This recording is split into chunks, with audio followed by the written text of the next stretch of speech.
It's simple time, and this is Chef Tato, and today we are making meatballs with a creamy sauce. Kaya, are you ready? Let's start cooking! Simpol, simpol, luto na, ha, ha.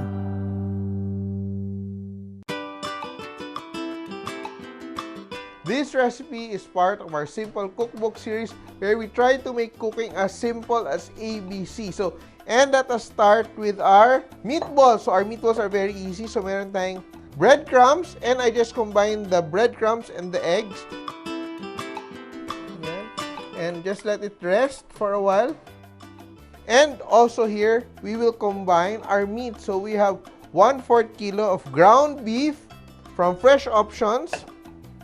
And also, 1/4 kilo of ground pork. So, that's a combination. And we will season. How do we season? Very simply, meron tayong salt, ground pepper. UFC has ground pepper as well. Garlic powder. UFC garlic powder. And this one is optional. You can use nutmeg or allspice. Yan. Or whatever herb you want to use. It's fine, herb or spice.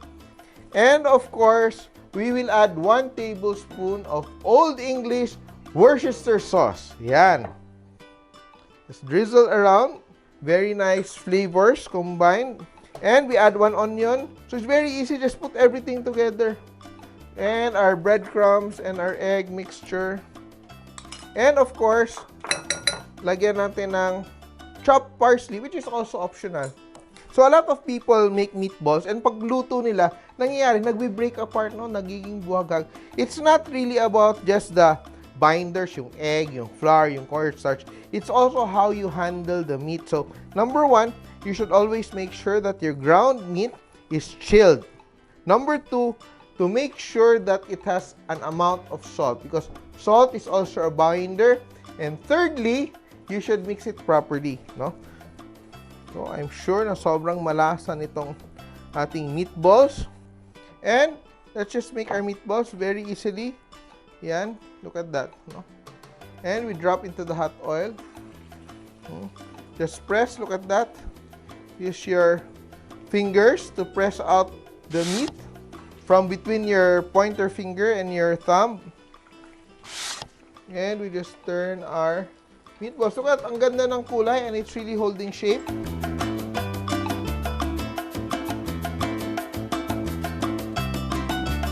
So, and we'll start off with our cream sauce. So, we're just melting some butter, and we're adding flour.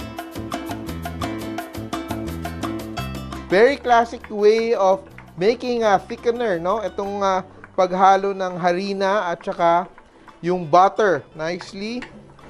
I will add beef or chicken stock. I'm using beef stock here.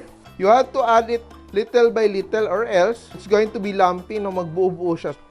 And I will add brandy. This is optional, guys. Yan, just add our brandy. You can let it catch fire. Yun, huwag kayong matakot. Flambe tawag dyan. Just to burn off the alcohol.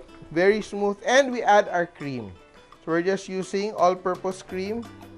Adding little by little. Make sure that everything dissolves. And our meatballs are done.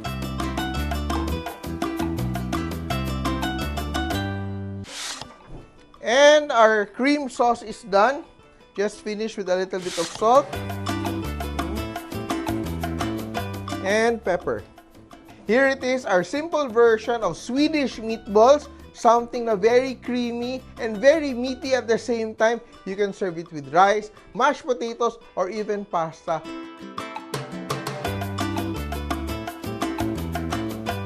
Very easy to do, kaya tandaan nyo, kahit sino kaya magluto, basta simple! Mga ka-simple, remember, loving is sharing. Kaya share this video and like nyo na rin. Kain muna ako. Bye!